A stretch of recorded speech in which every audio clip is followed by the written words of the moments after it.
Hey everyone, स्वागत है आप सभी का मेरे YouTube channel learning academy by Varsha पर। तो मैंने क्लास 6 के सभी चैप्टर्स की वीडियोस को अपलोड कर दिया था। होपफुली आप सभी ने उन को वॉच किया होगा और आपको बहुत ज़्यादा उनसे हेल्प भी हुई होगी और आपने देख लिया होगा कि वो हमारे लिए जो एनसीईआरटी है वो कितनी ज़्यादा इंपॉर्टेंट है सीटेट एग्ज़ाम के पर्पज़ से। तो आज मैं आपके लिए नेक्स्ट क्लास 7 का चैप्टर 1 लेकर के आई हूँ। मुझे पता है कि बहुत ज़्यादा गैप हो गया है मेरे वीडियोस को अपलोड करने के लिए, बट होते हैं बहुत सारी चीज़ें, मैं नहीं अपलोड कर पाई, उसके लिए सॉरी। पर आप वीडियो को ज़रूर देखिएगा, वॉच करिएगा और आपको बहुत हेल्प मिलेगी। क्लास 7 का चैप्टर 1 है पादपों की में पोषण। स्टार्ट करते हैं बिना किसी समय को वेस्ट करे। चलिए, कार्बोहाइड्रेट, प्रोटीन, वसा, विटामिन एवं खनिज भोजन के घटक हैं। भोजन के ये घटक हमारे शरीर के लिए आवश्यक है तथा इन्हें पोषक कहते हैं। ठीक है। पादप पौधे स्वयं के लिए भोजन बना सकते हैं, परंतु मानव सहित कोई भी प्राणी अपना भोजन स्वयं नहीं बना सकता। वे पादपों तथा पादपों का आहार ग्रहण करने वाले जंतुओं से अपना भोजन प्राप्त करते हैं। अतः मानव तथा अन्य प्राणी प्रत्यक्ष अथवा परोक्ष रूप से पादपों पर निर्भर करते हैं। तो हमने क्लास 6 में पढ़ा था कि प्रोटीन, कार्बोहाइड्रेट, वसा, विटामिन ये हमारे पोषक तत्व होते हैं, हमारे शरीर के लिए बहुत ज़्यादा आवश्यक हैं। दूसरा क्या है, जो पादप होते हैं वो अपना भोजन स्वयं बनाते हैं, परंतु जो मानव होते हैं वो अपना भोजन स्वयं नहीं बना पाते। वो मानव और अन्य जो प्राणी होते हैं वो पादपों पर ही क्या होते हैं, निर्भर होते हैं। ठीक है। इसके बाद है पादपों में पोषण की विधि।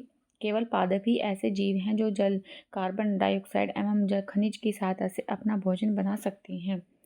पोषक पदार्थ सजीवों को शारीरिक संरचना, वृद्धि तथा क्षतिग्रस्त भागों के रखरखाव के लिए समर्थ बनाते हैं। विभिन्न जैव प्रक्रमों के लिए आवश्यक ऊर्जा भी प्रदान करते हैं। सजीवों द्वारा भोजन ग्रहण करने एवं इसके उपयोग की विधि को पोषण कहते हैं। पोषण की वह विधि जिसमें जीव अपना भोजन स्वयं संश्लेषित करते हैं स्वपोषण कहलाती है। ठीक है। तो केवल पादप ही ऐसे जीव हैं जो जल, कार्बन डाइऑक्साइड और खनिज की सहायता से क्या है, अपना भोजन बनाते हैं।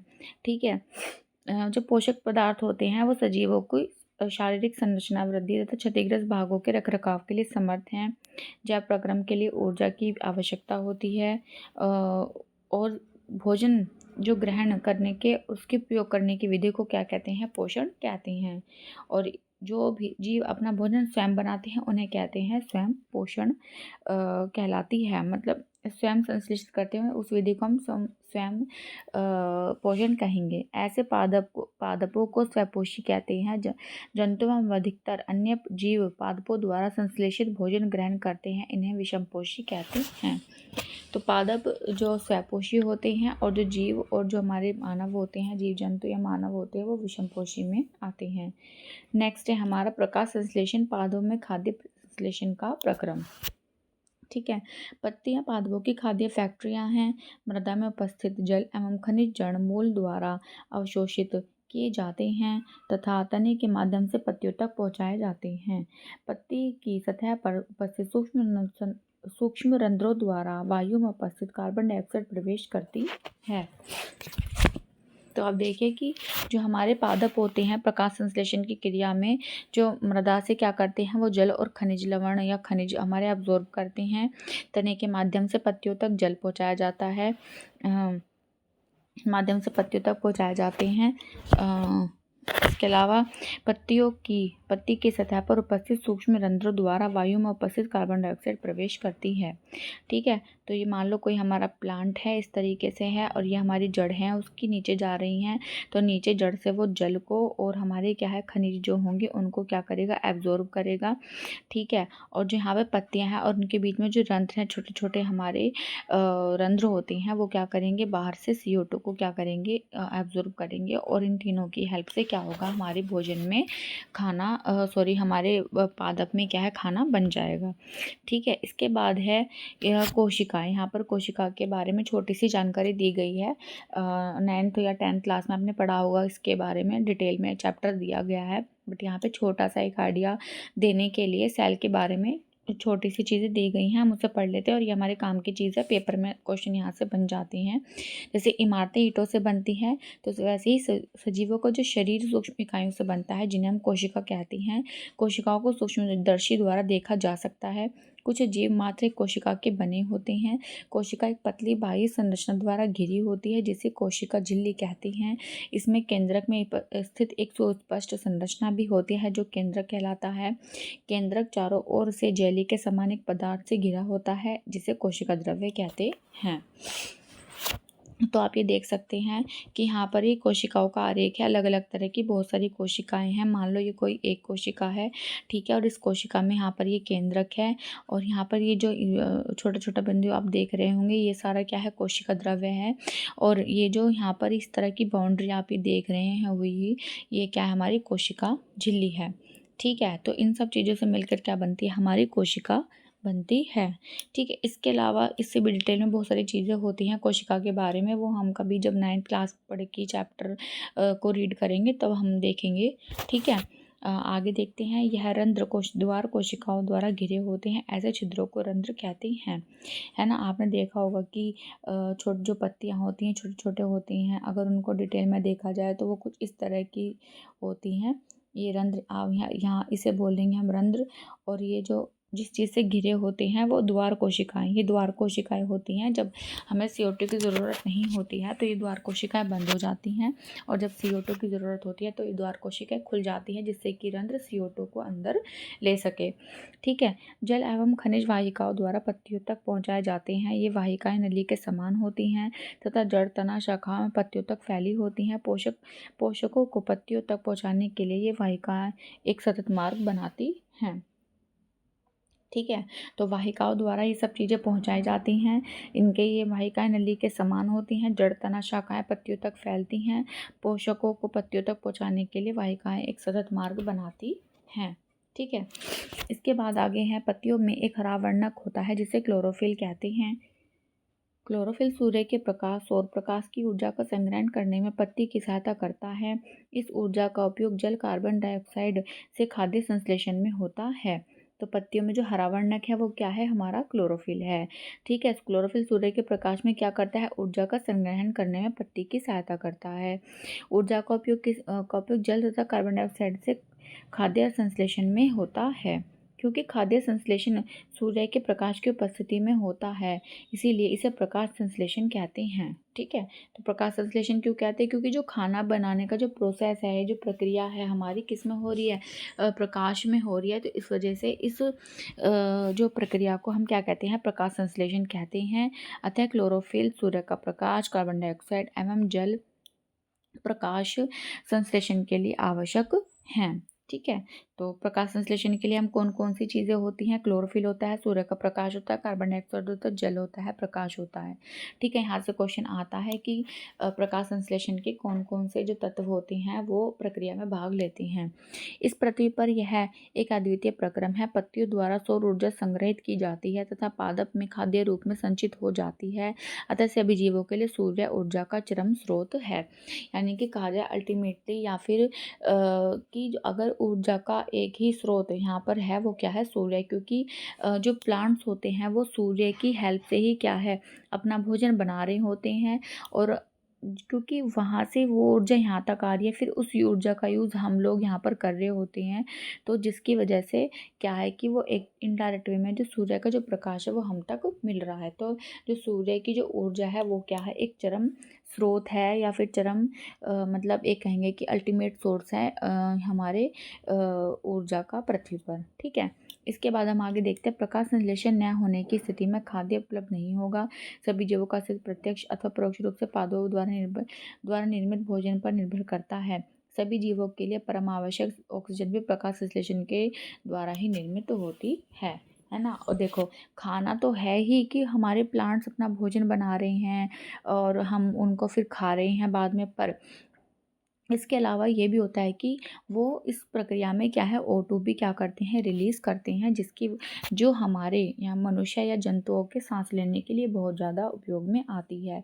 तो इसी तरह से यहाँ पर हमारी प्रकाश संश्लेषण या की जो प्रक्रिया है वो बहुत इंपॉर्टेंट हो जाती है। पहला भोजन बनाने के लिए, दूसरा ऑक्सीजन हमें देने के लिए। ठीक है। प्रकाश संश्लेषण के दौरान पत्ती की क्लोरोफिल युक्त कोशिकाएं सूर्य के प्रकाश की उपस्थिति में कार्बन डाइऑक्साइड एवं जल से कार्बोहाइड्रेट का संश्लेषण करती हैं। तो देखिए यहाँ पर CO2, जल, सूर्य का प्रकाश और क्लोरोफिल की उपस्थिति में कार्बोहाइड्रेट बन रहा है और क्या बन रही है, ऑक्सीजन बन रही है। यहाँ पर ये मोस्ट इम्पोर्टेंट हमारी इक्वेशन आई है, इसको ध्यान रखिएगा। और इससे रिलेटेड क्वेश्चन भी आ जाते हैं कई बार, यहाँ पर x या फिर ऐसे y लिखा जाता है और क्वेश्चन बना करके पूछ लिया जाता है कि प्रक्रिया में x की जगह क्या बनेगा और y की जगह क्या बनेगा, है ना। तो और यहाँ पर ये भी क्वेश्चन आता है कि जो कार्बन डाइऑक्साइड और जल से क्या बनता है, हमारा कार्बोहाइड्रेट बनता है। किससे? कार्बन डाइऑक्साइड और जल से क्या बनता है, हमारा कार्बोहाइड्रेट बनता है। इस प्रक्रिया में ऑक्सीजन निर्मुक्त होती है। कार्बोहाइड्रेट अंततः पत्तियों में मंड स्टार्च के रूप में संचित हो जाते हैं। पत्ती में स्टार्च की उपस्थिति प्रकाश संश्लेषण प्रक्रम का संपन्न होना दर्शाती है। स्टार्च भी एक प्रकार का कार्बोहाइड्रेट है, यानी कि कार्बोहाइड्रेट का बनना अपने आप में क्या है, उस प्रकाश संश्लेषण की प्रक्रिया का बनना। देखो यहाँ पर ये चीज़ें खोल करके दिखाई हुई हैं जो मैंने अभी आपको बताया था कि देखिए क्लोरोफिल युक्त कोशिकाएं, यहाँ पर ये हमारी पत्ती है। अगर हम पत्ती को थोड़ा सा और जूम करेंगे तो वो कुछ इस तरीके से दिखेगी। और यहाँ पर क्या है, इसकी द्वार कोशिकाएं हैं ये जो लगी हुई हैं, ये स्टोमेटा है, रंध्री द्वार है, यानी कि हमारे रंध्र है यहाँ पर, ये ओपन जो द्वार कोशिकाएं खुलती बंद होती रहती रंध्र के अंदर CO2 आने और जाने के लिए। अगर आप ऊपर से किसी लेयर को, किसी पत्ती की लेयर को काटेंगे तो कुछ इस तरीके से चीज़ें हमें दिखाई देती हैं कि ये हमारा ग्रीन कलर का क्लोरोफिल है और ये हमारी क्या है, द्वार कोशिकाएं हैं यहाँ पर, ठीक है। इसके आगे हम देखते हैं कि देखो यहाँ पर ये प्रक्रिया को दिखाया गया है कि यहाँ पर सूर्य है, सौर ऊर्जा इस पौधे को मिल रही है, पत्तियों में क्लोरोफिल प्रेजेंट है और जड़ से हमें जल एवं खनिज मिल रहे हैं और हवा एनवायरनमेंट से, आसपास की हवा से CO2 ऑक्सीजन निकली मिल रही है पौधे को, और वो बाद में प्रकाश संश्लेषण की प्रक्रिया में ऑक्सीजन को वापस छोड़ रहा है एनवायरनमेंट में, ठीक है। यहाँ पे चित्र की हेल्प से, आप इन दोनों चित्र की हेल्प से बहुत अच्छे से पूरे प्रोसेस को समझ गए होंगे, ठीक है। इसके अलावा आगे हम देखते हैं पत्तियों के अतिरिक्त पादपों के दूसरे हरे भाग जैसे कि हरे तने एवं हरी शाखाओं में भी प्रकाश संश्लेषण होता है। मरुस्थलीय पौधों में वाष्पोत्सर्जन द्वारा जल क्षय को कम करने के लिए पत्ते शल्क अथवा शूल रूपी जो हो जाती हैं। इन पादपों के तने हरे होते हैं जो प्रकाश संश्लेषण का कार्य करते हैं, है ना। सिर्फ पत्तियां ही नहीं, जो हमारे रेगिस्तान में कैक्टस जैसे पौधे होते हैं तो उनके वो क्या होते हैं कि जो उनकी पत्तियां हैं वो कैसी हो जाती है, पत्तियां शल्क और शूल रूपी हो जाती हैं, ठीक है, जिससे कि जो वाष्पोत्सर्जन की जो प्रक्रिया है वो कम हो जाए, ठीक है। और क्या होता है कि जो तना होता है हमारा, वही क्या करता है, प्रकाश संश्लेषण की क्रिया को परफॉर्म वहाँ पर करता है, ठीक है। इसके आगे हम पढ़ते हैं हरी पत्तियों के अतिरिक्त अन्य वर्ण रंग की पत्तियों में भी क्लोरोफिल होता है, परंतु इन पत्तियों में उपस्थित लाल, भूरे एवं अथवा अन्य वर्ण क्लोरोफिल के हरे रंग का प्रच्छादन कर देते हैं, अर्थात ढक लेते हैं। इन पत्तियों में भी प्रकाश संश्लेषण होता है। तो कई बार ये क्वेश्चन आता है कि हरी पत्तियों से अलग भी क्या, उनमें जो हमारे अलग अलग रंग की लाल, भूरे या अन्य रंग की जो पत्तियां होती हैं, क्या उनमें भी प्रकाश संश्लेषण होता है? तो हाँ, होता है। क्यों, कैसे होता है? क्योंकि जो हरा रंग है वो हरे रंग को क्या कर दिया, प्रच्छादन यानी कि ढक देती हैं वो उसको, है ना। उनके अंदर ही छिपा रहता है हरा रंग, तो वो ढक देती हैं। पर इसका मतलब ये नहीं है कि वो हमें लाल भूरे रंग की दिखाई दे रही हैं तो वहाँ पर हमारा प्रकाश संश्लेषण की प्रक्रिया नहीं हो रही है, बट वहाँ पर होती है, ठीक है, हमें बट वो दिखाई नहीं देता, सिर्फ हरा रंग, ठीक है। इसके अलावा है गिरी दीवारों पर तालाब तथा ठहरे हुए जलाशय में हरे अवपंकी काई जैसे पादप देखे होंगे। ये सामान्यतः कुछ जीवों की वृद्धि के कारण बनते हैं जिन्हें शैवाल कहते हैं। तो आपने देखा ही होगा कि तालाब होते हैं, दीवारें होती हैं, जहाँ सीलन आ जाती है, अवपंकी यानी कि काई जैसी चीज़ें लग जाती हैं, तो जीवों की वृद्धि की वजह से क्या है, वहाँ पर वो भी शैवाल बन जाते हैं और वो भी क्या है, एक तरह के प्लांट्स ही हैं, है ना। आपने देखा होंगे हरे रंग के होते हैं वो ज़्यादातर, और क्या हो जाते हैं कि वो भी एक तरह के प्लांट्स हैं और वहाँ पर भी क्या हो रही होती है, प्रकाश संश्लेषण की प्रक्रिया हो रही होती है। देखो यहाँ पर जैसे इनमें क्लोरोफिल होता है, जिनके कारण ये हरे दिखाई देते हैं। शैवाल भी प्रकाश संश्लेषण द्वारा अपना भोजन स्वयं बनाते हैं। देखो वही बात है जो मैंने अभी आपको बताई है, ठीक है। इसके अलावा देखो अलग अलग रंग की पत्तियां हैं, बट फिर भी क्या होता है, यहाँ पर प्रकाश संश्लेषण हो रहा है क्योंकि जो हरा रंग है वो इनके अंदर छिपा हुआ है, बट वो हमें लाल भूरे रंग हरे रंग की वजह से जो है क्या है दिखाई नहीं दे रहा। बट लेकिन ऐसा नहीं है, वहाँ पर भी वो हरा रंग होता है और प्रकाश संश्लेषण की प्रक्रिया वहाँ पर परफॉर्म हो रही होती है, ठीक है। आगे बढ़ते हैं, हम देखते हैं आगे है पादपों में कार्बोहाइड्रेट के अतिरिक्त अन्य खाद्यों का संश्लेषण। देखो प्रकाश संश्लेषण प्रक्रम द्वारा पादप पौधे कार्बोहाइड्रेट का संश्लेषण करते हैं। कार्बोहाइड्रेट कार्बन, हाइड्रोजन तथा ऑक्सीजन से बनते हैं। इनका उपयोग खाद्य के अन्य घटकों के संश्लेषण में होता है, परंतु प्रोटीन नाइट्रोजनी पदार्थ है जिनमें कार्बन, ऑक्सीजन एवं हाइड्रोजन के अतिरिक्त नाइट्रोजन भी होती है, ठीक है। तो प्रकाश संश्लेषण में जो हमारे कार्बोहाइड्रेट बनता है उसमें कार्बन होती है, हाइड्रोजन होती है, ऑक्सीजन होती है, ठीक है। पर इसका मतलब ये नहीं है कि सिर्फ पौधों के लिए उसी की ही ज़रूरत है, उसके अलावा उन्हें प्रोटीन युक्त जो नाइट्रोजनी पदार्थ होते हैं उसकी भी क्या होती है, ज़रूरत होती है, ठीक है। तो कार्बन, ऑक्सीजन और हाइड्रोजन के अतिरिक्त क्या है जिसमें कि नाइट्रोजन होता है। वायु में नाइट्रोजनी गैसीय पदार्थ अवस्था में प्रचुर मात्रा में पाई जाती है, परंतु पादप इसका अवशोषण इसी रूप में नहीं करते हैं। मिट्टी में कुछ विशेष जीवाणु होते हैं जो गैसीय नाइट्रोजन को उपयोगी यौगिकों में परिवर्तित कर मृदा में निर्मित करते हैं। यह विलय पदार्थ पादपों द्वारा जल के साथ अवशोषित किए जाते हैं। किसान अपने खेतों में उर्वरक तथा खाद डालते हैं जिनमें नाइट्रोजनी पदार्थ की प्रचुरता होती है। इस प्रकार अन्य संगठकों के साथ पादपों की नाइट्रोजन की मांग की आपूर्ति होती है। इसके पश्चात पादप खाद्य के प्रोटीन एवं वसा का संश्लेषण करते हैं। तो यहाँ पर ये बताने की कोशिश की गई है कि जो हवा में उपस्थित जो हमारी नाइट्रोजन होती है ना, वो डायरेक्ट जो प्लांट्स है उसको नहीं ले सकते। वो उसको क्या होते हैं कि नाइट्रोजनी पदार्थ बनता है हमारा, नाइट्राइट्स के रूप में क्या होती है कि वो हवा में या फिर हमारी मिट्टी में बनती है। उसके बाद क्या होता है कि वो उसको क्या करते हैं, नीचे से अपने अंदर क्या है अब्जॉर्ब कर लेती हैं, ठीक है। तो उपयोगी जो हमारे यौगिक परिवर्तित मृदा में निर्मुक्त होती है, विलय पदार्थ पादपों द्वारा जल के साथ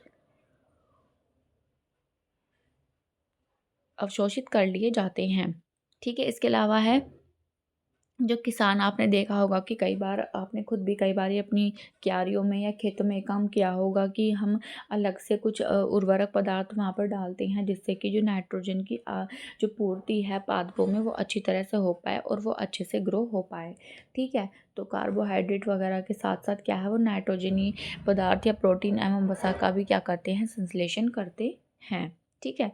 पादपों में पोषण की अन्य विधियाँ कौन सी हो सकती हैं।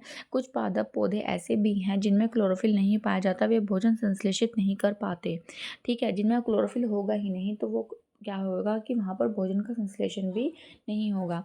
मनुष्य एवं अन्य प्राणियों की तरह ये पादप भी अपने पोषण के लिए अन्य पादपों द्वारा निर्मित खाद्य निर्भर कर होते हैं। वे विषम पोषी प्रणाली का उपयोग करते हैं, यानी कि जब उनमें क्लोरोफिल नहीं होगा वो अपना खाना नहीं बना पाएंगे तो वह अन्य पौधों और अन्य प्राणियों और अन्य मनुष्यों की तरह क्या होगा कि दूसरे ही पादपों पर क्या करेंगे, निर्भर होंगे। और उन्हें क्या कहते हैं, उनकी इस खाने की प्रणाली को जो कहते हैं विषम पोषी प्रणाली कहते हैं। ये अमरबेल का पादप है जिसमें क्लोरोफिल नहीं होता है। यहाँ पर आप ये पेड़ देख रही हैं पीला पीला सा, आप इसकी मतलब चित्र को देख करके अच्छे से समझ पाएंगे। देखो कि इसमें क्लोरोफिल नहीं होता, ये अपना भोजन उस पादप से प्राप्त करते हैं जिस पर ये आरोहित होते हैं। तो यहाँ पर ये पेड़ है और देखो ये उसके ऊपर ऐसे चिपका हुआ है क्योंकि ये क्या है उससे अपना खाना लेगा, ये जिस पर ये आरोहित होने का मतलब है जिस पर ये रहती हैं। वह पादप परपोषी कहलाता है। तो ये परपोषी है, क्या है ये परपोषी है क्योंकि अमरबेल जैसे पादप परपोषी को अमूल्य पोषकों से वंचित करते हैं। तो ये जिस पेड़ के ऊपर बैठा है ना उसका तो मतलब उसे खाना तो खुद नहीं देने का और खुद ही वहाँ से क्या है उसका जो भी खाना है वो खाता रहेगा। इन्हें परजीवी कहते हैं। तो जो हमारी अमरबेल है, तो जो अमरबेल है वो परजीवी है। अमरबेल क्या होगी, हमारी परजीवी। अमरबेल है हमारी परजीवी और जिसके ऊपर ये रह रही हैं वो क्या है, हमारा परपोषी। जिसके ऊपर रहना है वो परपोषी है और अमरबेल क्या है हमारी, वो परजीवी है, ठीक है। इसके आगे हम पढ़ते हैं जो जंतुओं का भक्षण करते हैं, कुछ ऐसे पादप भी हैं जो कीटों को पकड़ते हैं तथा उन्हें पचा जाते हैं। ऐसे पौधे हरे तथा अन्य किसी रंग के हो सकते हैं। ठीक है। पा इसके लिए जैसे घड़ा, जैसे आप ये देख लेंगे पिचर प्लांट होता है एक हमारा, घटपर्णी प्लांट होता है, पिचर पादप होता है। तो आप ये देखेंगे कि ये हरे रंग का दिख रहा है, बट लेकिन यहाँ पर क्या है कि अ, मतलब जो अपना ये खाना है प्रॉपर नहीं बना पा रहा, तो जिसकी वजह से क्या करता है ये, मतलब परपोषी में ही आता है, कीटों को खाता है पकड़ के। तो के समान इसकी संरचना वास्तव में उसकी पत्ती का रूपांतरित भाग है, पत्ती का रूपांतरित भाग है ये। ठीक है। ये क्वेश्चन आता है यहाँ से कि जो घटपर्णी पौधा होता है तो उसकी पत्ती का जो रूपांतरित भाग है वो उस घड़े के समान होता है। ठीक है। पत्ते का शीर्ष भाग घड़े का ढक्कन बनाता है। घड़े के अंदर अनेक रोम होते हैं जो नीचे की ओर ढलके रहते हैं, अर्थात अधोमुखी होते हैं। जब कोई कीट घड़े में प्रवेश करता है तो वह उसके रोमों के बीच फंस जाते हैं। घड़े में उपस्थित पाचक रस द्वारा कीटों का पाचन हो जाता है। कीटों का भक्षण करने वाले ऐसे पादप कीटभक्षी पादप कहलाते हैं। वीनस फ्लाईट्रैप और संड्यू कीटभक्षी पादपों के दो अन्य उदाहरण हैं। ठीक है। तो आप ध्यान रखेंगे कि जो रस निकलता है अंदर से, वो मतलब उसकी महक से, उसकी खुशबू से क्या होता है, कीट जो भी होते हैं वो वहाँ पर आ जाते हैं और उसके अंदर रोम निकले हुए रहते हैं, वो वहाँ पर फंस जाते हैं। फंसने से क्या है, वो क्या कर लेते हैं, उन कीट भक्षियों का भक्षण कर लेता है। और इसके अलग है हमारा घटपर्णी प्लांट हो गया, दूसरा है वीनस फ्लाईट्रैप, एग्जाम्पल्स आते हैं हमारे ये, और एक आता है संड्यू कीट भक्षी। तो याद रखने हैं आपको, घटपर्णी हो गया एक हमारा वीनस फ्लाईट्रैप हो गया, दूसरा हो गया संड्यू कीट भक्षी। इस प्रकार के पादपों को मृदा से वे सभी पोषक नहीं मिल पाते हैं, जो मतलब क्योंकि और वो ऐसा क्यों कर रहा है, क्लोरोफिल भी है उनके पास में, हरे रंग के भी है, बट लेकिन वो अपना खाना प्रॉपर नहीं बना पा रहे, क्योंकि जो मृदा से है प्रॉपर उनको पोषक तत्व जैसे नाइट्रोजन युक्त जो पदार्थ होते हैं प्रॉपर नहीं मिल पा रहे होते, जिसकी वजह से क्या है, वो कीटों का भक्षण करके वो अपनी जो भी खनिज उनको नहीं मिल पाए हैं उनकी पूर्ति करते हैं, है ना, और अपने भोजन को बनाते हैं। ठीक है। इसके बाद है मृतजीवी। मृतजीवी के लिए आपने देखे, हम आगे पढ़ते हैं। हाँ। यह जीव कवक या फंजाई कहलाते हैं। इनकी पोषण प्रणाली अथवा पोषण विधि विभिन्न प्रकार की होती है। ये मृत एवं विघटनी कार्य यानी कि सड़ने वाली वस्तुओं के कुछ सतह पर पाचक रसों का स्राव करते हैं तथा उसे साधारण विलय के रूप में परिवर्तित कर देते हैं। तत्पश्चात वे इस विलयन का भोजन के रूप में अवशोषण करते हैं। इस प्रकार की पोषण प्रणाली को, जिसमें जीव किसी मृत एवं विघटित जैविक पदार्थों से पोषक तत्व प्राप्त करते हैं, मृतजीवी पोषण कहलाते हैं। मृतजीवी पोषण प्रणाली का उपयोग करने वाले मृतजीवी कहलाते हैं। तो आप ये देखिए यहाँ पर कि कुछ हमारे जो जैसे कवक और फंजाई होते हैं, वो मृत या जो विघटनकारी हमारी सड़ने वाली वस्तुएं होती हैं उनके ऊपर कुछ पाचक रस छिड़कती हैं। ठीक है। फिर उस साधारण वे विलय के रूप में परिवर्तित करते, तत्पश्चात वे इस विलयन का जो भोजन है, ठीक है, इस विलयन का भोजन के रूप में अवशोषण करते हैं। इस प्रकार जो है जीव किसी मृत एवं विघटित जैविक पदार्थों का पोषक तत्व प्राप्त करते हैं, मृतजीवी पोषण कहलाते हैं। उन पर रह करके विलयन को, मतलब कुछ रस उन पर छिड़काव करके, है ना, कुछ वहाँ पर विलयन बन जाता है, विलयन का अवशोषण करके क्या कर लेते हैं, वो अपना क्या है, खाना वहाँ पर बनाते हैं। ठीक है। तो मृतजीवी पोषण प्रणाली का उपयोग करने वाले जीव मृतजीवी कहलाते हैं। ठीक है। जो इस प्रणाली के द्वारा अपना भोजन प्राप्त कर रहे हैं उन्हें हम क्या कहते हैं, मृतजीवी पौधे कहते हैं। कवक फंजाई अचार, चमड़े, कपड़े एवं अन्य पदार्थों पर उगते हैं। ये उन स्थानों पर भी उगते हैं जो नम एवं उष्ण होते हैं। कवकों की वृद्धि के लिए वर्षा ऋतु सबसे अच्छी परिस्थितियाँ प्रदान करती है। इसी कारण वर्षा ऋतु के दौरान अनेक वस्तुएं कवकों की वृद्धि के कारण नष्ट एवं अनुपयोगी हो जाती हैं, है ना। ये तो पता ही होगा कि आपको, बरसात के मौसम में कई बार ऐसा होता है कि नमी होने से कवक हमारे कई जगह उग जाती है, कपड़ों पर, चमड़े पर, है ना, तो जिसकी वजह से फंगस लग जाती है अलमारियों में, और कई बार लकड़ी में भी लग जाती है फंगस जो है हमारे घर में। तो ये परिस्थितियाँ बहुत अनुकूल होती हैं कवक और फंजाई के लिए, उनको वृद्धि के लिए, और उनकी ऐसा होने से क्या होता है कि हमारी काफ़ी सारी चीज़ें क्या होती हैं, अनुपयोगी हो जाती है और वो हमारे काम में नहीं आती हैं। ठीक है।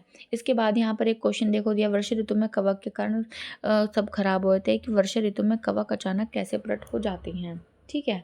सामान्यतः कवकों के बीजाणु वायु में उपस्थित होते हैं। जब वे किसी ऐसे जैव पदार्थ अथवा उत्पाद पर बैठते हैं जो नम एवं उष्ण हो, तो वे अंकुरित होकर नए कवक को जन्म देते हैं। ठीक है। तो जो क्या होता है, जो हमारे कवक के जो बीजाणु होते हैं वो वायु में पहले से उपस्थित होते हैं। ठीक है। तो मतलब जब वो जैव पदार्थ जो होता है, जब वो नम और उष्ण स्थिति में क्या होता है, वहाँ पर उसकी मतलब बिल्कुल फेवरेबल कंडीशन होती है, जिसकी वजह से वो वहाँ पर बैठ करके क्या हो जाते हैं, अंकुरित होकर के नए कवक का क्या है, जन्म दे देते हैं। ठीक है। इसके बाद है ईस्ट एवं छत्रक। जैसे अनेक कवक उपयोगी भी हैं, परंतु कुछ कवक पादपों, जंतुओं, मनुष्यों में रोग उत्पन्न करती हैं। कुछ कवकों का उपयोग औषधि के रूप में भी किया जाता है। ठीक है। तो जो ईस्ट छत्रक होती हैं, ये कवक हमारे किस तरह के हैं, ये उपयोगी कवक हैं, है ना। हम खाना बनाने में इनका यूज़ करते हैं। ईस्ट को बेक वगैरह करने, बेकिंग प्रोडक्ट्स में ज़्यादा यूज़ किया जाता है। और छत्रक यानी कि हमारे जो मशरूम वगैरह होते हैं, सब्जी के रूप में अच्छा खासा उनमें प्रोटीन होता है, वो तो उसमें हम उसका क्या है, यूज़ करते हैं। ठीक है।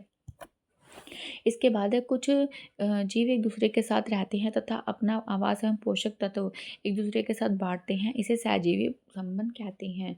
यानी कि साथ में रहते हैं, तो एक अपना घर देता है रहने के लिए, ठीक है, दूसरा क्या देता है, खाना देता है, और इस तरह के संबंध को हम क्या कहते हैं, सहजीवी संबंध कहते हैं। तो उदाहरणतः कुछ कवक वृक्षों की जड़ में रहते हैं, वृक्ष कवकों को पोषण प्रदान करता है, बदले में उन्हें जल एवं पोषकों के अवशोषण की सहायता मिलती है। वृक्ष के लिए इस संबंध का विशेष महत्व है। तो जो कवक होते हैं, जब वो वृक्ष की जड़ों में रहते हैं, तो जो वृक्ष होता है कवक को पोषण देता है। ठीक है। बदले में उन्हें जल एवं पोषकों के अवशोषण में सहायता मिलती है। तो जो कवक और जो हमारे वृक्ष की जड़ है, उसमें क्या होता है, सहजीवी संबंध पाया जाता है। फिर नेक्स्ट है कि लाइकेन कहे जाने वाले जीव, कुछ जीवों में दो भागीदारी होती हैं, इनमें से एक शैवाल है तथा दूसरा कवक। ठीक है। तो लाइकेन किस किस की उससे बनते हैं, एक तो शैवाल से बनते हैं, शैवाल और प्लस कवक के बनते हैं। शैवाल में क्लोरोफिल उपस्थित होता है, जबकि कवक में क्लोरोफिल नहीं होता।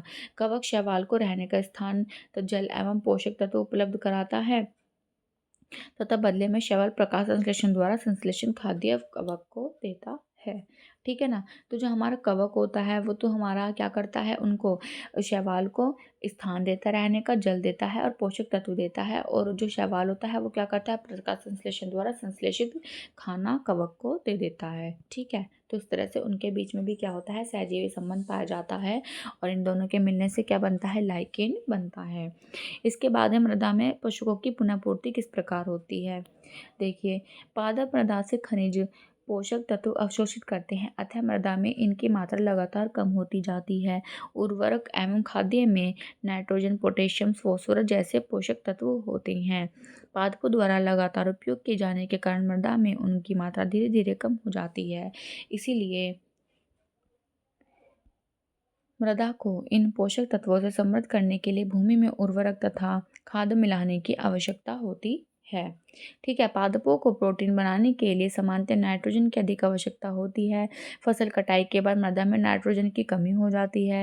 यद्यपि वायु में नाइट्रोजन गैस प्रचुर मात्रा में उपलब्ध होती है, परंतु पादप इसका उपयोग इस प्रकार करने में असमर्थ होते हैं। जैसे वे कार्बन डाइऑक्साइड का उपयोग करते हैं, वे पौधे नाइट्रोजन को विलय के रूप में ही अवशोषित कर सकते हैं। कुछ जीवाणुओं को राइजोबियम कहलाती हैं, वायुमंडलीय नाइट्रोजन को विलय पदार्थों में परिवर्तित कर देती हैं, परंतु राइजोबियम अपना भोजन स्वयं नहीं बना सकते। ये चना, मटर, मूंग, सेम अथवा तथा अन्य फलीदार पादपों के जड़ों में रहते हैं तथा उन्हें नाइट्रोजन की आपूर्ति करते हैं। अधिकतर दालें फलीदार पादपों से प्राप्त होती हैं। इसके बदले पादप राइजोबियम जीवाणु को आवास एवं खाद्य प्रदान करती हैं, अतः उनमें सहजीवी संबंध होता है। इस संबंध का किसानों के लिए विशेष महत्व है। दालों की फसलों के लिए उन्हें मृदा में नाइट्रोजन उर्वरक देने की आवश्यकता नहीं पड़ती है। यही नहीं, दाल की फसल उगाने के बाद अगली फसल के लिए भी सामान्यतः उर्वरकों की आवश्यकता नहीं होती। है ना। कुल मिला के यह है कि जब कई बार हम एक ही खेत में बहुत सारी फसलों को बो देते हैं तो जो हमारी खेत में जो हमारी नाइट्रोजन, पोटेशियम, फास्फोरस जो हमारे पोषक तत्व हैं पौधों की वृद्धि के लिए, है ना, वो क्या हो जाती है, धीरे धीरे कम हो जाती है, जिसकी वजह से उनकी उर्वरक क्षमता क्या है, कम हो जाती है।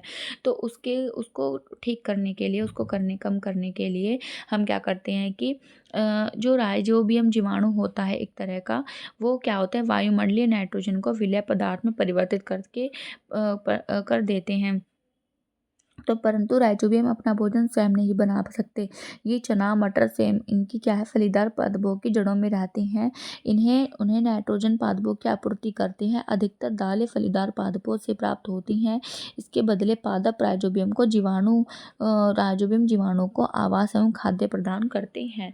तो राइजोबियम क्या करता है कि नाइट्रोजन जो हमारे एनवायरनमेंट में नाइट्रोजन है गैस के रूप में, उसको विलय यानी कि विलय युक्त नाइट्रोजन बना देता है और उसको पेड़ों में मिल जाती है, और पेड़ उसको क्या देते हैं, खाने के लिए और रहने के लिए क्या देते हैं, जगह देते हैं। तो इसीलिए कहा जाता है कि किसानों को कि दालों की जो फसलें होती हैं कई बार उनको भी एक समय के दौरान या फिर एक साइकिल चक्र में उनको बोना चाहिए, जिससे कि जो मृदा की जो उर्वरकता है वो बनी रहे और वहाँ पे उर्वरकता का लॉस ना हो, और जिससे कि फसल अच्छी हो, है ना। तो ये हमारे यहाँ पर चीज़ें बताई गई हैं कि मृदा में जो पोषक तत्वों की पूर्ति है वो किस प्रकार होती है। ठीक है, आगे बढ़ते हैं। इसी के साथ हमारा ये चैप्टर पूरा हो गया है। ठीक है, हमने चैप्टर को कंप्लीट कर लिया है। होपफुली आपको अच्छे से समझ में आया होगा। ठीक है, तो आप लोग अपने शायद नोट्स बना रहे होंगे तो भी अच्छी बात है, नहीं भी बना रहे होंगे तो भी कोई दिक्कत नहीं है, बट आप वीडियो को अच्छे से देखिएगा, एक एक लाइन को अच्छे से रीड करिएगा। ठीक है, तो छोटा सा एक रिकैप कर लेते हैं हमने क्या क्या पढ़ा है। तो सभी जीवों को खाद्य की आवश्यकता होती है, जिसका उपयोग वे अपनी वृद्धि एवं शरीर के रखरखाव के लिए आवश्यक ऊर्जा की प्राप्ति के लिए करते हैं।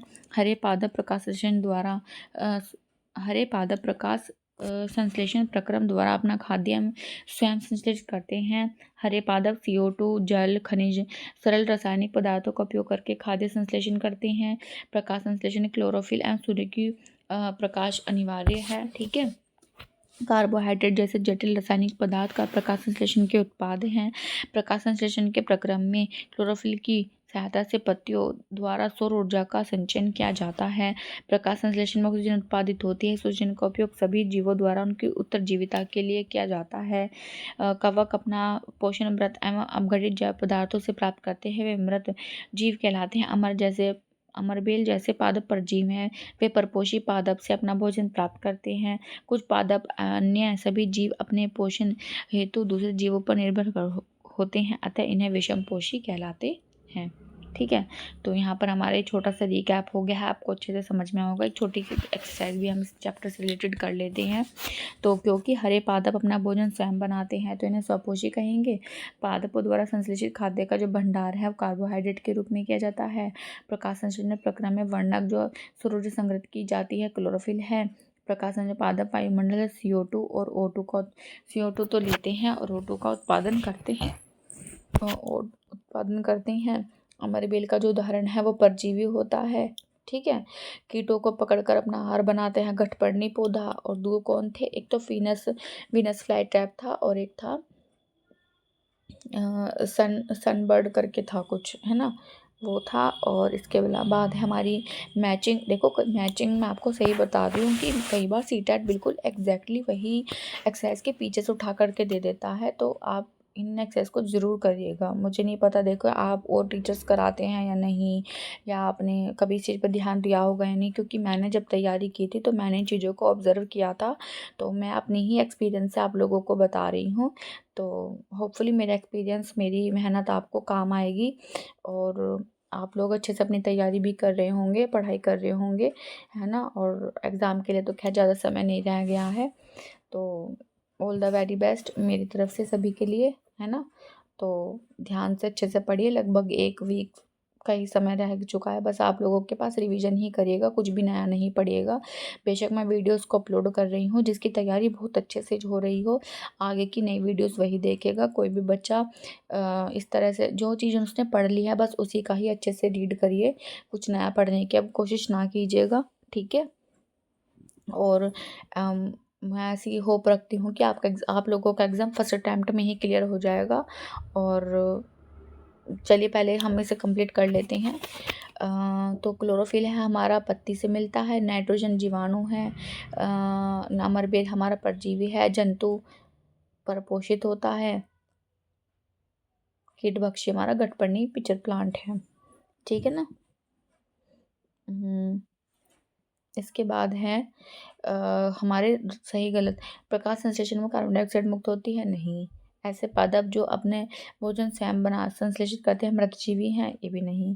प्रकाश संश्लेषण का उत्पाद प्रोटीन नहीं है? सही बात है। कौन है? कार्बोहाइड्रेट है।